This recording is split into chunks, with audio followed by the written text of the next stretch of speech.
Salut les voyageurs! Aujourd'hui on se retrouve pour une nouvelle vidéo guidée par la hype, je l'avoue, une vidéo qui parlera et mettra en avant 3 personnages qui nous ont fait l'honneur de se réunir pour nous hyper en fin de chapitre 974. Ce monster trio qu'Oda nous a teasé à l'arc pré-ellipse Chapondi. Depuis ce moment, on attendait de les revoir et c'était sûr qu'ils allaient se réunir pour combattre ensemble les Yonko. Déjà, on peut parler de leur entrée en scène juste magnifique qui nous aura mis les frissons. Une entrée en scène à laquelle personne ne s'attendait et qui nous aura fait plaisir en ce temps de trahison.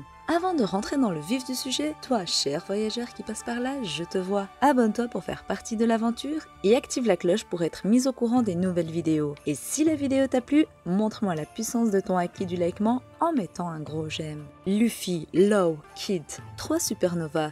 3 pirates de la pire génération auxquels il est dangereux de se confronter. Bien évidemment, je dis pas que c'est dangereux pour Kaido de se confronter à eux, quoique, il est au final dangereux pour Kaido de se confronter à l'alliance de samouraïs pirates Minx Ninja qu'il a en face de lui. Ces 3 pirates, capitaines d'équipage dangereux qui ont atteint le nouveau monde et qui y sont venus imposer leur règne. Mais alors, comment ont-ils fait pour tous se retrouver à cet instant T? Qui a planifié cette stratégie? Qui a libéré Law? Des questions auxquelles je vais vous répondre, le tout bien évidemment dans une analyse, mais aussi et surtout avec de la théorie. Vous le savez, avant le commencement du flashback d'Oden, les Mugiwara et l'Alliance ne répondaient plus aux appels au secours de Kinemon et des Furo qui se sont retrouvés seuls face à la mer déchaînée menant à Onigashima. Mais alors, comment ont-ils fait pour être sur cette mer tout en se cachant et en attendant le moment opportun pour se dévoiler? Reprenons dès le début les événements et laissez-moi vous expliquer l'histoire telle que je l'aperçois. Une théorie bien évidemment selon mes envies et qu'on aura sûrement l'occasion de confirmer ou non avec le prochain chapitre 975 qui selon moi mettra en avant le plan de l'Alliance et leur stratagème. Premièrement, parlons de Law. Ce dernier n'a plus été vu depuis belle lurette, depuis qu'il a été sauvé par quelqu'un des mains de Hawkins qui aurait donc pu le libérer de cette prison. Il y a 2 possibilités effectivement. Premièrement, il se peut que ce soit X-Drake qui l'ait libéré car Law ferait en réalité partie du Sword.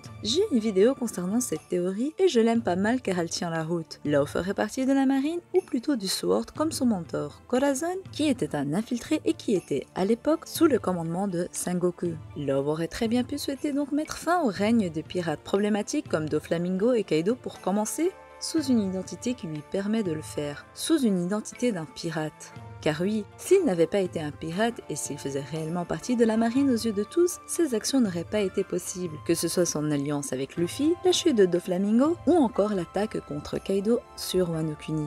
Être un marine veut dire être un justicier mais avec peu de liberté et plein de portes fermées. Et c'est le cas de le dire pour Wano Kuni, qui est un pays fermé et sur lequel aucun marine n'a le droit de mettre les pieds étant donné que le gouvernement mondial n'est censé avoir aucune emprise sur eux. Je dis bien censé car on a pu voir que le CP0 était présent au début de l'arc et qu'ils essayaient de passer un marché avec Orochi, sûrement un marché concernant les armes en granit marin étant donné que le granit marin est un matériau qui est travaillé uniquement sur Wano Kuni. Ainsi, Law aurait pu être libéré par X-Drake faisant lui-même partie du Sword et s'étant infiltré dans les troupes de Kaido pour donner les informations importantes à la marine sans que le gouvernement mondial n'en soit au courant. Une couverture qui est intéressante à noter et qui aurait pu être le cas de Law. Pour autant, il se peut que ce ne soit pas le cas et que Law, justement, ne veuille pas collaborer avec la marine sur base du fait que ces derniers ont laissé Corazon mourir et ainsi souhaitant être un vrai pirate pour faire sa propre justice. Ainsi, Kyoshiro aurait pu être celui qui l'aurait libéré des mains de Hawkins, ayant appris qu'il s'était éloigné de l'Alliance suite aux fausses accusations à son égard. Law a des facultés intéressantes, tout comme Robin pour l'espionnage, et ainsi, grâce à ses facultés, Kyoshiro aurait pu finaliser son plan et ainsi apprendre qui était le traître de l'Alliance.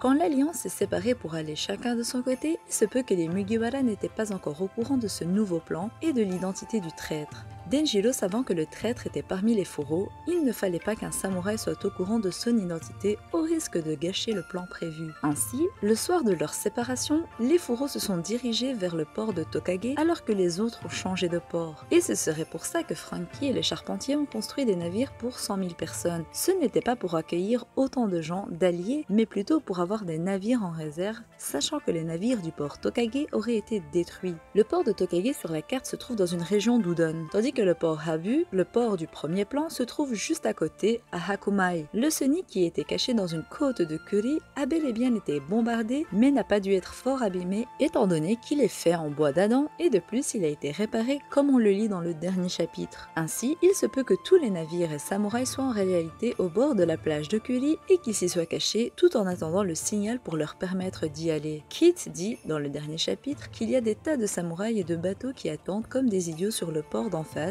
et qu'ils le gênaient. Dans ce cas, vu son positionnement, vu qu'il est à gauche du Sonigo, il se peut que les navires soient au port de Habu, qu'ils soient retournés au premier port prévu. Il pourrait également avoir déjà traversé la mer, mais niveau timing ça paraît juste, étant donné que ce sont les samouraïs qui ont pris la route en premier vers Onigashima. Mais on a pu voir clairement que les alliés étaient bloqués en plein Wano Kuni quand les ports ont été détruits. Mais bon, il s'agit de ports que Franky aurait pu reconstruire tellement facilement, donc leur destruction n'est en soi pas si inquiétante. Concernant le stratagème de Denjiro, j'ai encore espoir que ces derniers n'aillent pas directement sur Onigashima car ce serait du suicide. Certes, c'est une grande guerre, mais j'ai espoir qu'ils prennent d'assaut d'abord la capitale et qu'ils bloquent les ennemis à leur retour. Ainsi, ces derniers faisant la fête ne penseraient pas que les samouraïs auront le dessus. Kid s'est quand même séparé de Luffy il y a un moment quand ils ont quitté la prison d'Udon. Ses dernières paroles furent qu'il ne s'alliera pas avec Luffy et Law, mais pourtant le voilà. Comment était-il au courant du plan alors? Il se peut qu'en réalité, Luffy ait été mis au courant bien avant et qu'il avait déjà partagé le plan avec Kid à ce moment-là qui avait refusé une alliance, mais qui avait tout de même dit qu'il s'occuperait seul de Kaido. Luffy avait peut-être déjà eu la visite de Law lui expliquant tout de la situation, mais lui disant bien de ne rien dire aux samouraïs pour ne pas gâcher le plan. Il l'aurait partagé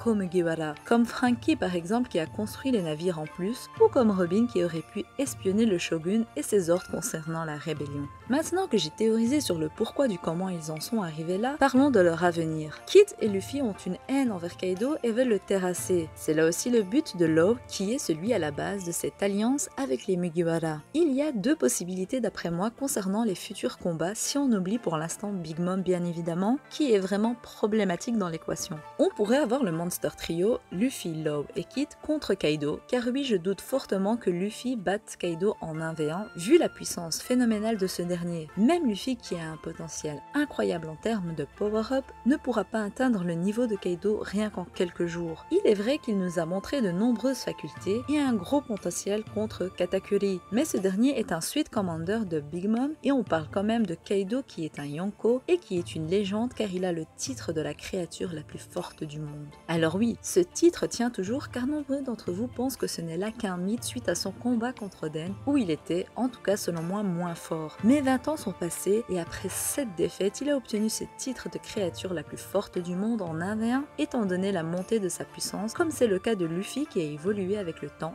et les adversaires. Ainsi, selon moi, il est impossible que Luffy terrasse un Yonko seul. Le seul Yonko qu'il pourra terrasser sera Barbe Noire, qu'il va à ce moment-là affronter en 1v1 pour venger son frère et devenir seigneur des pirates. Mais être seigneur des pirates ne veut pas dire être le plus fort du monde, comme beaucoup pourraient le penser. De ce fait, la première hypothèse serait Law, Luffy, Kid contre Kaido, et pour les commandants comme King et Queen, c'est là que les seconds équipages entreront en jeu. Par exemple, Sanji et Jinbei contre Queen, et Zoro et Killer ensemble contre King. Comme pour Luffy face à Kaido, il me semble improbable que Zoro par exemple batte à lui seul King, ou que Sanji batte Queen. On parle quand même là de commandants de Yonko, comme ce fut le cas de Katakuri, ou encore le cas de Smoothie, qui sont bien au-dessus de Zoro et de Sanji par exemple. Luffy a déjà énormément galéré contre Katakuri qui est le second de Big Mom. Et si Luffy devait combattre King, il paraît logique qu'il soit également en position de faiblesse au début et qu'il finisse par le battre difficilement. Ainsi, je ne pense pas que Zoro pourrait battre King seul. Bien évidemment, il est possible que ce dernier power-up et le batte, mais alors il aura vraiment du fil à retordre. De leur côté, les Oniwa Banshu se feront battre sans grande surprise par des personnages tels que Nami par exemple, Usopp ou encore Shinobu qui n'ont pas le niveau nécessaire pour se battre contre des plus grandes pointures. Nekomamushi et Inuarashi prendront leur revanche contre Jack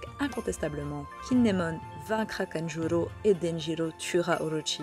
En deuxième possibilité, il y a tout simplement Kid vs King, Law vs Queen et Luffy vs Kaido accompagnés de Zoro, Sanji et Jinbei. Jinbei sera sans doute important pour terrasser Big Mom avec Brook qui ont tous deux su tenir face à cette dernière à l'arc Whole Cake Island. Bien évidemment, cette dernière n'est pas seule, elle sera accompagnée de Smoothie, Compote, Peros, etc. Des personnages qui déjà à eux seuls sont une difficulté pour les Mugiwara. Alors les combiner à Kaido et son équipage, je tiens à dire que l'Alliance est vraiment mal barrée. D'où le fait que le plan d'assiéger la capitale et de détruire les ennemis revenant vers Wano Kuni serait plus approprié. Bien évidemment, je pense toujours que Jinbei viendra avec les renforts et surtout que Hancock viendra avec Koby. Bon nombre pensent que celle-ci sera arrêtée par Koby et par les nouvelles créations de Vegapunk, mais comme je l'ai dit dans ma vidéo la concernant, Hancock reste une Shichibukai et Koby reste l'ami de Luffy. Il a, comme par hasard, appris juste avant d'arriver sur Amazon Lily que Luffy était en danger et en prison face à une alliance de 2 Yonko et pas n'importe lesquels, Big Mom et Kaido. Selon moi, son cœur triomphera face à son devoir et il donnera ces informations à Hancock qui ira avec l'équipage des Kuja sur Wano Kuni. Il faut dire que les renforts ne sont pas refusés et négligeables étant donné la puissance des forces qu'ils ont en face d'eux. Bien entendu, j'aime toujours ma théorie sur la trahison de Big Mom qui se retournera contre Kaido. Je vous laisse aller la voir pour plus d'informations. Et personnellement, qu'est-ce que je kifferais voir Shanks arriver à Wano Kuni? Quelle utopie me diriez-vous? Mais pour moi, Luffy est prêt à le revoir et son aide ne serait pas de refus. Mais je rêve trop, je sais bien que ce n'est pas encore le moment et qu'Oda va nous faire languir concernant les retrouvailles de Luffy et Shanks. Ah oui, il ne faut pas oublier Hawkins et X-Drake qui feront partie de l'équation et qui seront aux côtés de l'Alliance. Potentiellement, Hawkins verra que ses chances de survie seront plus élevées qu'en restant du côté de Kaido et ainsi il s'alliera au Mugiwara comme c'est le cas de X-Drake et donc Page One. Voilà chers voyageurs, c'était tout pour moi. J'espère que la vidéo vous aura plu et vous, dites-moi ce que vous imaginez comme plan pour l'Alliance. Qui a libéré l'aube selon vous? Qui va combattre Kaido? Qui va potentiellement venir en renfort à Wano Kuni? Je vous laisse me dire tout ça en commentaire. Bien sûr, si vous n'êtes pas encore abonné, faites-le pour faire partie des aventures de Logpost et activez la cloche si ce n'est pas encore fait. Sur ce, je vous dis à la prochaine. Portez-vous bien. Bye bye.